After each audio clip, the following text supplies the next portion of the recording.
Welcome back to Wharf Station. Yeah. We're sitting here, it's a little bit drizzly, and you might hear the dulcet tones of number 11 in the background as the engineers are carrying on working, because we haven't reached February half term yet, although it is at the start of the week. The last video you had of us had some absolutely spectacular things on it. It was filmed on Heritage Treasures Day, January the 14th, and announced that we had managed to secure the National Lottery Heritage Fund grant for £3.7 million. which was an absolutely amazing day. We had lots of stakeholders here, and it was really good atmosphere in the room when we were able to announce that. However, for this video, we've got even more good news. That's right, isn't it, Ian? Yeah, we are very grateful to the Garfield Western Foundation, who have awarded us a grant of £200,000 towards the redevelopment, which is fantastic. Thank you to them.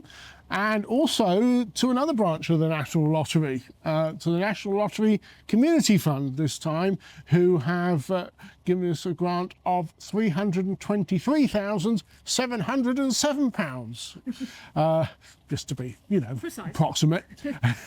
And so that gives us just over £500,000 extra into the kitty on top of that, which is fantastic.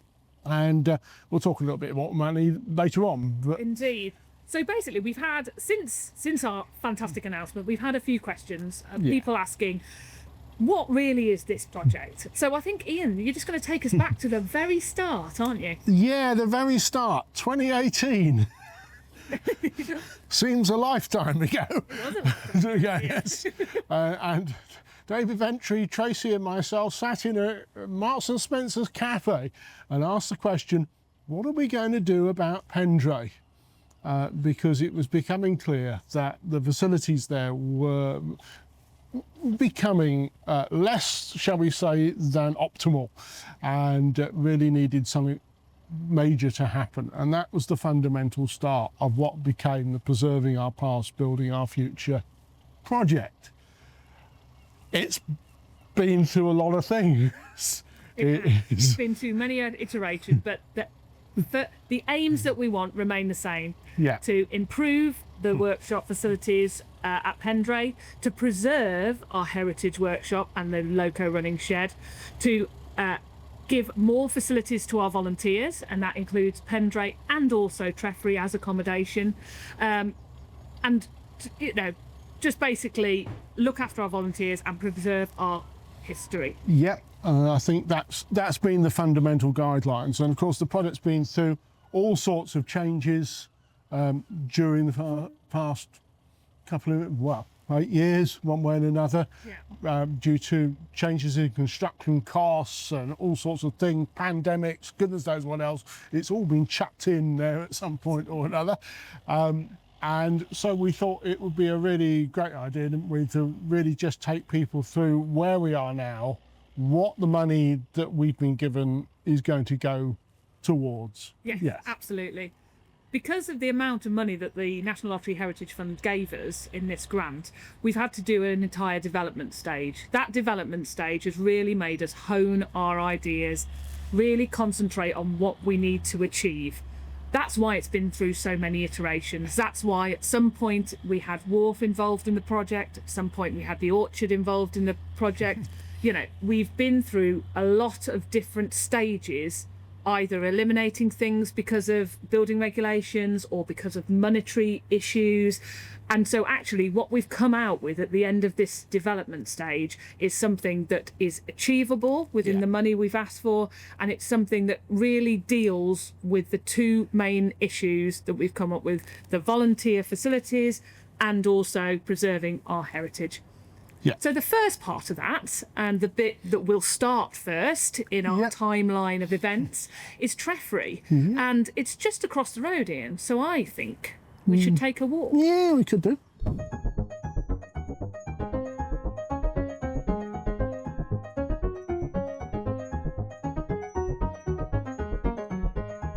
So that didn't take very long, did it, to walk from Wharf to Treffry?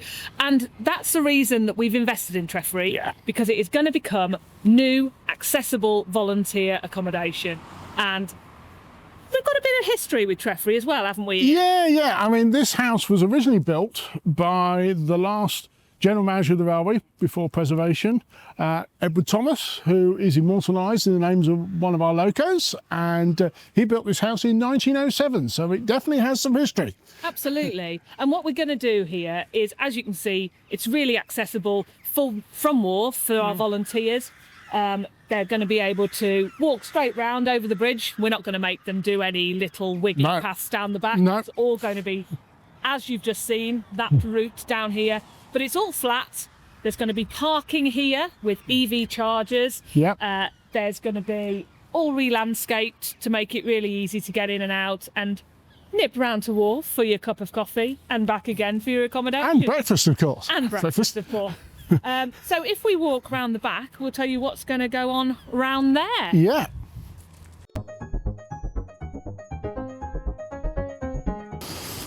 So this is the site of the single-storey extension that is going to be built on the back of Treffry. So from where that hedge is, coming straight out down here and the back, and that extension is going to house our community hub and training facility. Yeah, community training hub. Okay, Yeah. we put it that way. Yeah, that's it. And that's being funded, we ought to say, from the Welsh Government's Community Facilities Programme. And they've given us a grant of 300,000 towards that project. So that is, as you rightly say, just going to be an extension there. It'll all be self-contained. Yes, self-contained meeting rooms, training room with a toilet, with coffee and tea making facilities if you don't want to go to Wharf.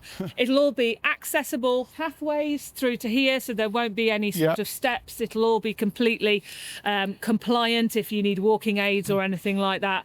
And separate from Treffry, there'll be no doorways adjoining it. It'll be accessed just from this side, and that's really going to help bring the community into us and give us, you know, the ability to house more groups and really engage with them.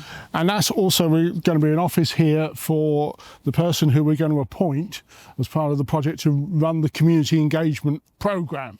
That's all part of the overall project. So yes, it's going to be quite a busy little place. It absolutely is, and not just busy because of the community. Busy because we're going to be having additional bedrooms, a lovely accessible suite on the ground floor, 2 communal rooms, a lovely large kitchen in Treffry, and then on the second floor we've got 3 bedrooms. Ensuite shower room, and then on the top floor a bedroom and another shower stroke bathroom. Yeah. So what we're trying to do is really make this a one-stop for families, people with additional accessible needs, and volunteers to be able to enjoy this house. Yeah, and that's in addition to Tlecfan. Tlecfan will still exist as the bunkhouse facility for those who like that. For those who want a little bit more home comfort and refinement, Treffry will be the place to come. Absolutely, better get your booking in quick when we've finished it. So, there is one more place that is included in this project that we haven't spoken of yet. Yes. And much as I'd love to walk there, Ian, I think we might hop on a train. I think that'd be a good idea. So let's go back to Wharf and we'll head to Pendray. Yeah.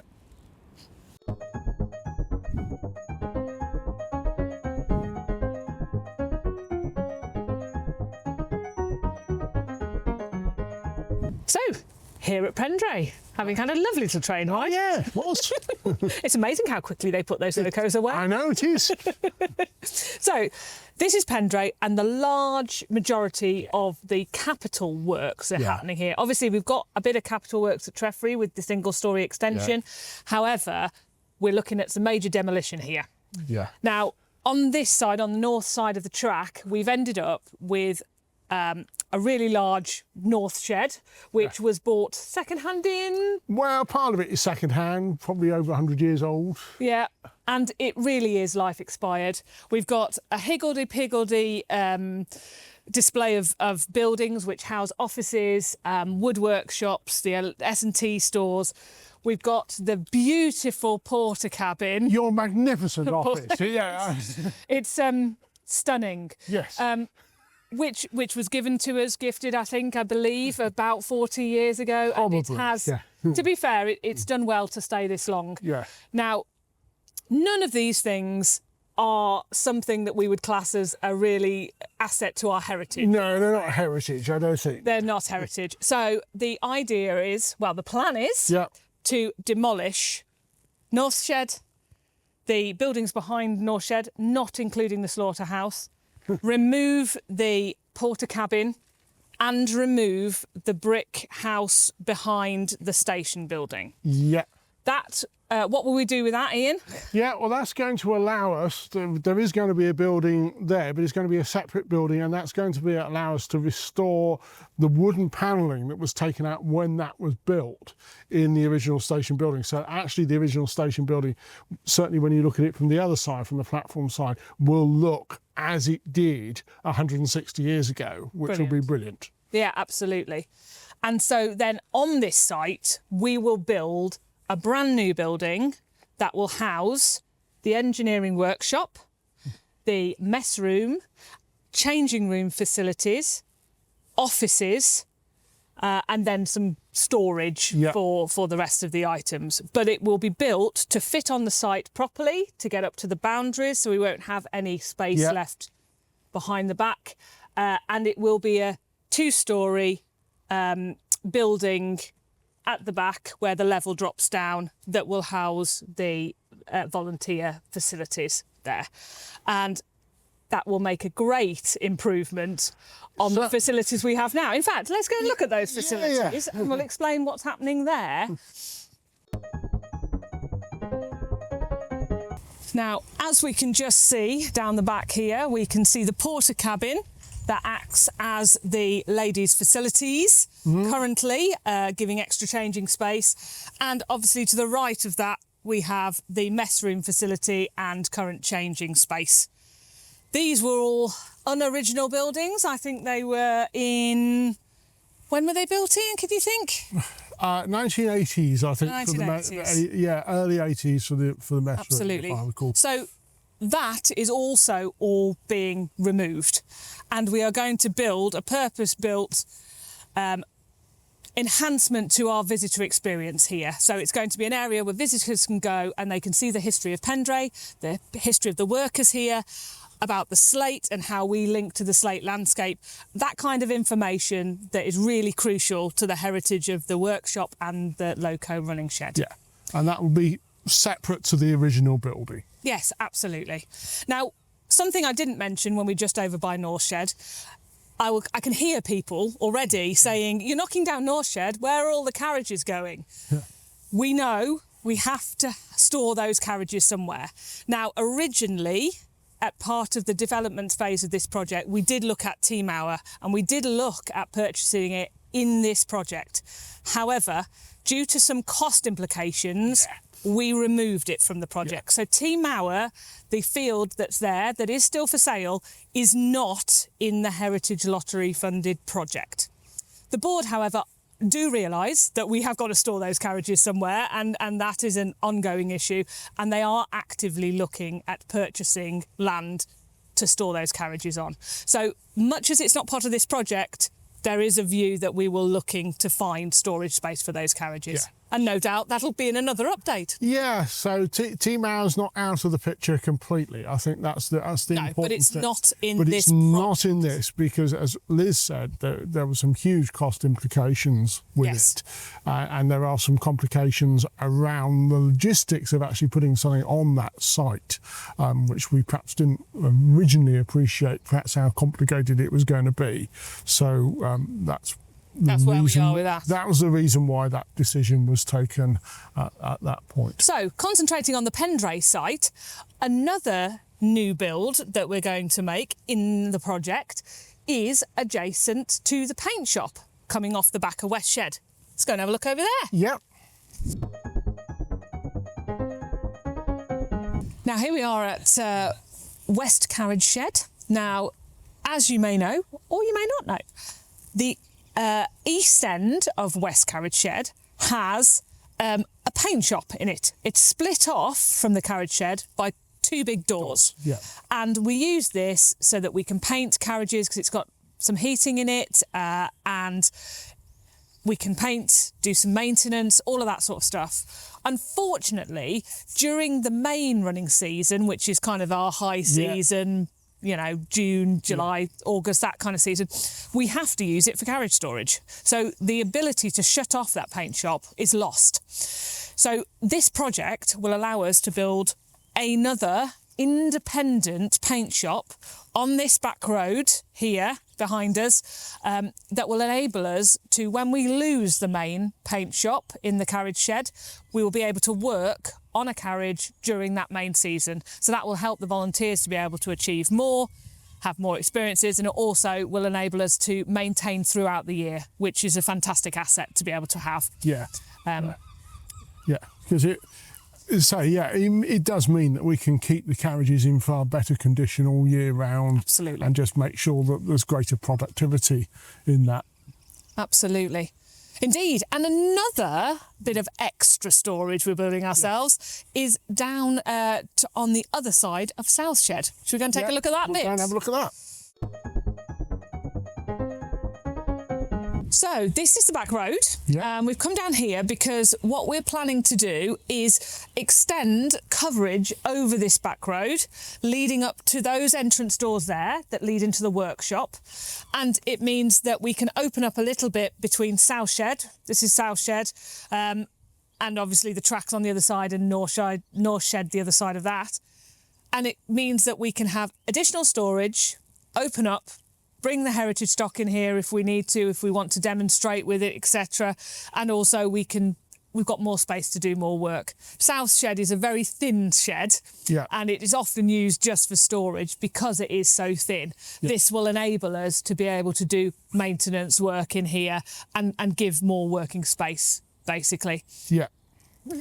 It will enable the woodworking to take place separate from the paint shop, which is one of the headaches at the moment at times, is that sometimes you have to try and do both in the same space, which is obviously not great. Yeah. And absolutely, Ian, with your heritage hat on, the reason that the extension, the covered extension here, is set back from the doors, the original doors of South Shed, is to maintain that heritage view as you come up on the running line, so that actually it doesn't impede on any of those sort of old photographs that we've got that memorialise Pendray. Yeah, I mean, as much as possible, we want to keep the atmosphere here as original as we can do. I mean, obviously we are updating the facilities, things do move on inevitably, but we want to try and keep as much of the spirit of Pendray as it was 160 years ago as we can. And that's the major part of preserving our past that is in this project. And let's go and look at two of the places that we really are looking at preserving what we have here, showing it to people, and just being really proud of the heritage that we have here. Workshop. Yep. So I'll close the door on the back road, and here we are in the workshop, which has such an amazing heritage. Ian, just give us a quick. Yeah, it does. I mean, obviously 1867 heritage, so it's 159 years old this year in use. And as you can see, it is a little on the cramped side because, well, actually probably very originally it was designed as a carriage shed, but then they built South Carriage Shed instead. And this was the workshop for maintaining just 2 steam locos, 4 carriages, 1 brake van, and of course some basic slate wagons. But now we're trying to maintain... We've got bigger, haven't we? Yeah, we have. We've got bigger. A lot bigger. 6 steam locos, 4 diesels, 30 carriages, and that's a lot of work. And that just shows the need that we have for additional space, for additional facilities, because we've grown. As a railway, we've grown. But we do want to show this off because this heritage workshop is a massive asset. And OK, we're going to move some of the workshop equipment over to the other side, but we're not going to stop work in here completely.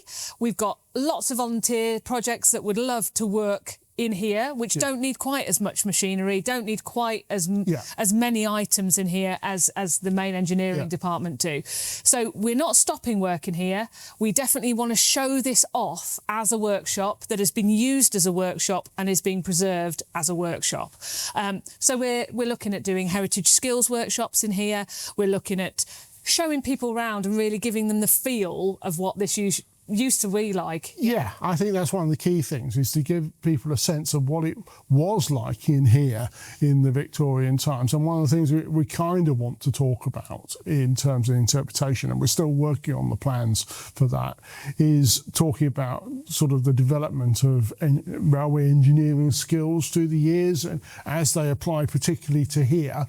And so people get that feel, and I think that's very important when we're looking at things like STEM engineering. And again, one of the things we want to keen on is women in engineering, isn't it? And, yeah, absolutely. And that's one of the key things in the project. And moving some of this equipment will give us the ability to perhaps change displays, to be able to highlight things. Overhauls of locomotives, overhauls of carriages can come in here.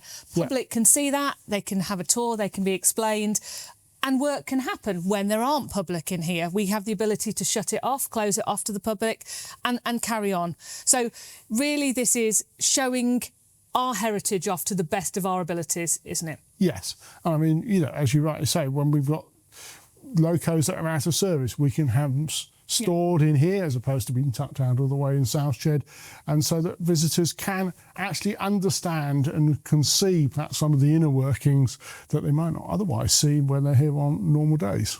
Absolutely. So the project is full of preserving our amazing heritage, but also giving our volunteers and staff better facilities in order to maintain the heritage stock going forward. It is literally about preserving our past and building our future. It's a good title, that, wasn't it? Yeah, it was, yeah. And that, in a sense, neatly sort of leads us into talking about, obviously, the other fundamental thing we need to talk about, and that is the money.